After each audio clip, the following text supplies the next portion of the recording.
আজকে ভারত আমাদের হাই কমিশনের উপর আক্রমণ করেছে, ভারত আমাদের পতাকাকে অপমান করেছে, হাই কমিশনের উপরে তারা চড়াও হয়েছে, সেখানে মানুষদেরকে আহত করেছে। ভারত কি চায়? পায়ে পাড়া দিয়ে আমাদের সাথে যুদ্ধ করতে চায়, আমাদের আক্রমণ করতে চায়। ভারত আমাদের কেমন বন্ধু আমরা ইতিমধ্যে দেখে ফেলেছি। আসলে ভারত তো আমাদের বন্ধু নয়, বন্ধুত্বের পরিচয় দিতে পারে নাই।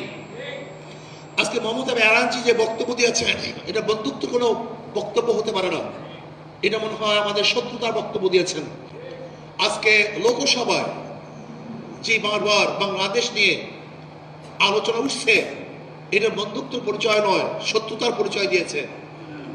আজকে ইসকন কিন্তু আমি মনে করি এটা ধর্মীয় কোনো হিন্দুদের কোনো প্রতিষ্ঠান নয়, এটা হলো সন্ত্রাসীদের প্রতিষ্ঠান।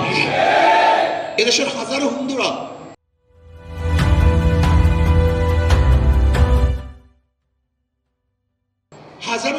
দেশপ্রেমিক, তারা দেশ, এই মাটি ও মানুষের কথা বলে, তারা এই দেশ নিয়ে ভাবনা করে, এই দেশের উন্নয়নের চেষ্টা করে। কিন্তু ইসকন কিন্তু এই দেশ নিয়ে চিন্তা করে না, বরং দেশকে অস্থিতিশীল করার। যদি ইসকনের সদস্যরা বাংলাদেশের নাগরিকই হয়, তাহলে তারা কেন দাবি জানাবে যে ভারতকে হস্তক্ষেপ করতে হবে, ভারত হস্তক্ষেপ করে এটা সমাধান করবে? কেন আমাদের দেশে কোর্ট নাই? আমাদের দেশে কি হাইকোর্ট নাই, সুপ্রিম কোর্ট নাই? তাহলে আপনি কেন আমাদের সঙ্গে নির্ভর করছেন না? আমাদের দেশের বিচারের উপর আপনি কেন নির্ভর করছেন না? তার মানে আপনি আপনাকে এই দেশের নাগরিক মনে করেন না।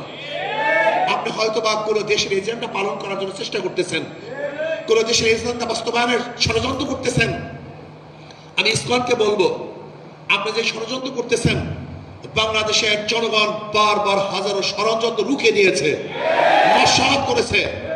ব্রিটিশরা ষড়যন্ত্র করে টিকতে পারে নাই, পাকিস্তানেও টিকতে পারে নাই, ফ্যাসিস্টরাও টিকতে পারে নাই। আপনি যে ষড়যন্ত্র করতেছেন, বাংলাদেশের জনগণ ঐক্যবদ্ধ হয়ে আপনার সমস্ত ষড়যন্ত্রকে ধ্বংস করে ফেলবে ইনশাআল্লাহ।